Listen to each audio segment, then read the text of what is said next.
26 ব্যাচের জন্য কিন্তু আমরা পাওয়ার প্লে প্রোগ্রাম লঞ্চ করেছি, যেখানে তোমাদের জন্য দারুণ দারুণ সব কনসেপ্ট আমরা ইনশাআল্লাহ তাআলা রেডি করে দিচ্ছি, তোমাদের জন্য তোমাদেরকে প্রস্তুত করে দিচ্ছি।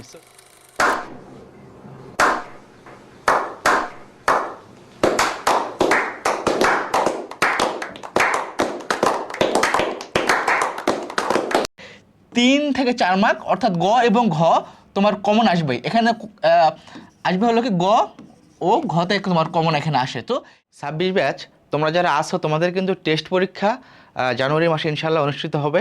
তো তোমাদের কিন্তু এবার ফুল সিলেবাসে এক্সাম, তো সেখানে তোমাদের সবগুলো চ্যাপ্টার ভালো করে পড়তে হবে। তো আজকে আমরা তোমাদের জাস্ট একটা টপিক একটু বোঝানোর চেষ্টা করব, যেটা থেকে তোমরা অবশ্যই তোমাদের টেস্ট এক্সাম থেকে শুরু করে তোমাদের এইচএসসিতেও কমন পাবা।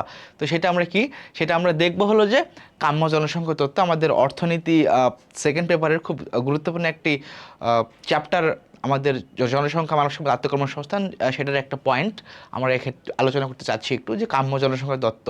তো এখানে আমরা আসলে কি দেখি, কাম্য কাম্য মানে কি, আমরা যেটা আসলে চাই, তাই না, আমরা যেটা এক্সপেক্ট করি, অপটিমাম বলে কাম্যকে ইংলিশে।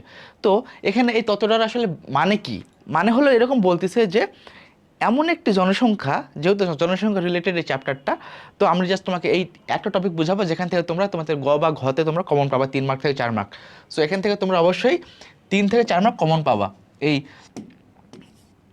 পয়েন্ট থেকে, 3 থেকে 4 মার্ক। ওকে, সো তোমরা একটু ভালো করে দেখবে, একটু ভালো করে দেখো, ইনশাল্লাহ তোমার এই প্রবলেমটা অনেকটা সলভ হয়ে যাবে। অনেকের এই প্রবলেম থাকে আর কি।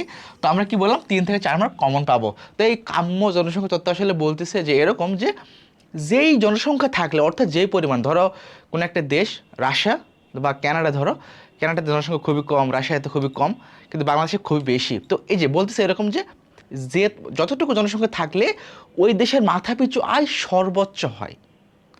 কি বলছে, মাথাপিছু আয় সর্বোচ্চ হয়, সেটাকে আমরা কি বলতেছি, বলতেছি কাম্য জনসংখ্যা। তো দেখো এখানে আমাদের কি বলছে, এখানে জাস্ট আমরা পরিমাপটা করবো কেমনে, অর্থাৎ মেজারমেন্টটা আমরা কীভাবে করবো একটু দেখো। তোমাকে বলছে এখানে যে এম ইকুয়াল টু, এম কে বলছে কি ম্যাল অ্যাডজাস্টমেন্ট, অসামঞ্জস্যতার পরিমাণ। বলছে কি দেখো, এম কে বলতেছি ম্যাল অ্যাডজাস্টমেন্ট, আমরা বলতেছি, আর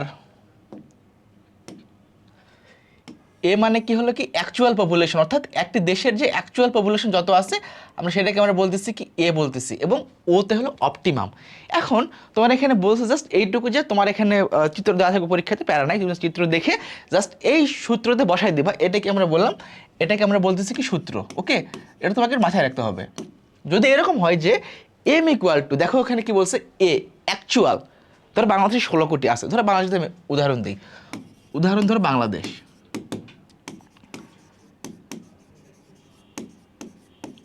বাংলাদেশে কত 16 কোটি, তাই না, 16 কোটি। এখন বলছে কি দেখো, বাংলাদেশে হলো অ্যাকচুয়াল 16 কোটি, কিন্তু বলতেছে যে বাংলাদেশে অনেক বেশি জনসংখ্যা, মাথাপিছু আয় খুবই কম। তো এরকম মাথাপিছু আয় সর্বোচ্চ হয়তো যদি 10 কোটি জনসংখ্যা হতো তাহলে। তো এখন দেখো বলছে কি মাথাপিছু আয় সর্বোচ্চ হয়তো 10 কোটি জনসংখ্যা যদি হইতো। তো এখন দেখো যদি আমরা এই সূত্রতে ফালাই, তো এখানে কি হবে দেখো, M equal to A minus 0 বা ও আর কি, অপটিমাম আমরা বলবো, ও বলবো এখানে। তো এখানে দেখো কি বলছে, এ এ কত অ্যাকচুয়াল 16 কোটি বললাম, এখানে 16 কোটি, 16 এখানে কোটি বলতেছি আমরা। ওকে, 16 কোটি, ঠিক আমি কি বললাম, 10 কোটি হইলে, এটা তোমার কোশ্চেন দেওয়া থাকবে, প্যারা নেই, 10 কোটি হলে মাথাপিছু আয় সর্বোচ্চ হইতো বা হবে। তো সেখানে আমাদের কি অপটিমাম কাম্য কত, 10 কোটি, তাই না, 10 কোটি। এখানে আবার কি ও কি 10, তাই না। এখন আমাদের কি করতে হবে দেখো এখানে, যে 6 থেকে আমরা 16 থেকে 10 বাদ দিলে কত হবে, 6 হবে। 6 থেকে আমরা 6কে আমরা কী করবো, 10 দিয়ে ভাগ দেবো। তো এখানে আমাদের রেজাল্টটা কি দেখো, 0.6 আর কি, তাই না, রেজাল্টটা হলো 0.6। তো এটা কি পজিটিভ না, এটা কি ধনাত্মক, এটা কি ধনাত্মক, আমরা দেখছি কি এটাকে আমরা ধনাত্মক বলতেছি, এটাকে আমরা প্লাস বলতেছি, তাই না, ধনাত্মক বলতেছি। এখন দেখো বলছে কি যে এম যদি ধনাত্মক হয়, এম কি যদি প্লাস হয়, এম যদি প্লাস হয়, তো প্লাস হলে কি হবে দেখো, এম ধনাত্মক হলে কি হবে, অধিক জনসংখ্যার দেশ, অধিক জনসংখ্যার দেশ। এম যদি ঋণাত্মক হয়, অর্থাৎ কি মাইনাস হয়, যদি এম যদি মাইনাস হয়, তাহলে বলবো কি এখানে আমরা বলবো হলো কি নিম্ন জনসংখ্যা দেশ, মানে কি ওই দেশের জনসংখ্যা খুবই কম, যেরকম কানাডা আছে, রাশিয়া আছে এরকম, বা ইউরোপের অনেক দেশে আছে এরকম। আর যদি এম যদি শূন্য হয়, এম যদি এখানে শূন্য হয়, দেখো এখানে কি বলছে, এম যদি এখানে শূন্য হয় তখন আমরা সেটাকে কি বলবো, কাম্য জনসংখ্যার দেশ বলবো। মানে কি ওখানে যতটুকু জনসংখ্যা দরকার ততটুকু আছে এবং ওখানে কি মাথাপিছু আয় সর্বোচ্চ। এখানে কিছু কন্ডিশন থাকে, এখানে কিছু কন্ডিশন থাকে, সেগুলো কি আমরা একটু দেখবো। এখানে কিছু কন্ডিশন শুরুতে কি বলছে দেখো এখানে যে পূর্ণ নিয়োগ ব্যবস্থা বিদ্যমান থাকবে, অর্থাৎ তুমি মোটামুটি সর্বোচ্চ তোমার যতটুকু ক্যাপাসিটি আছে সেটা দিয়ে তুমি তোমার চাষবাস করার চেষ্টা করবা বা তোমার প্রোডাক্টিভিটি বাড়ানোর চেষ্টা করবা। তো এখানে কি পূর্ণ নিয়োগ বিদ্যমান থাকবে। দেখো আবার নেক্সট কন্ডিশন বলছে কি সময় এবং জনসংখ্যা স্থির থাকবে, অর্থাৎ তুমি একটা নির্দিষ্ট সময় ধরে নিবা, একটা ফিক্সড টাইমে দেখবা যে এই ফিক্সড টাইমে আসলে কতটুকু জনসংখ্যা থাকলে আমার মাথাপিছু সর্বোচ্চ হইতো। সো এখানে তোমাকে এখানে ফিক্সড ধরে নিতে হবে।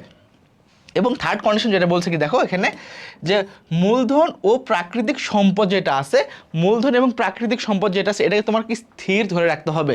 সো এইগুলো যখন তুমি ধরে রাখবা, এগুলো কি শর্ত, অর্থাৎ এগুলো ফিক্সড রেখে তুমি তারপর এই সূত্রতে ফালাই তুমি অঙ্কগুলো করবা। সো এগুলো তুমি দেওয়া থাকবে, প্যারা নাই। তোমাকে জাস্ট বলবে কি ম্যাথে তোমাকে এরকম বলবে যে তুমি কি করবা, যে দেখাও যে এরকম বলবো যে এই দেশের জনসংখ্যা এত, তুমি কাম্য জনসংখ্যা আলোকে বিশ্লেষণ করো যে এই দেশের জনসংখ্যা বেশি নাকি কম। তখন তুমি কি করবা, এই সূত্রতে ফালাই দিবা। যদি এরকম হয় যে এম যদি ধনাত্মক হয়, তা এরকম যদি ধনাত্মক হয় আর কি প্লাস যদি হয়, তাহলে তুমি বলবা যে এম হলো অধিক জনসংখ্যার দেশ।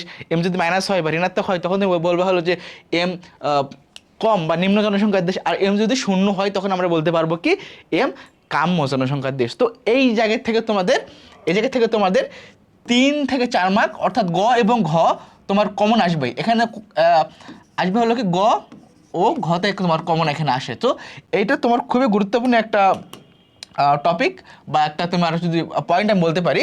সো এইটা তুমি একটু ভালো করে বোঝার চেষ্টা করলে আশা করি এই ভিডিওটা দেখার পর তোমার ইনশাল্লাহ তাহলে একদম ক্লিয়ার হয়ে যাবে এই টপিকটা। সো এখান থেকে তোমাদের কিন্তু তোমার একই সাথে টেস্ট পরীক্ষায় তুমি দেখবো কমন আসছে তোমার কোন একটা কলেজে, প্লাস তুমি দেখবা অ্যাডমিশনে তোমার এইচএসসিতে অবশ্যই তোমার এই জায়গা থেকে কোশ্চেন আসবে। এবং এই অধ্যায়ের আরেকটা গুরুত্বপূর্ণ আমাদের পড়া আছে, সেটা হলো কি ম্যাথ আছে জনসংখ্যার তত্ত্ব।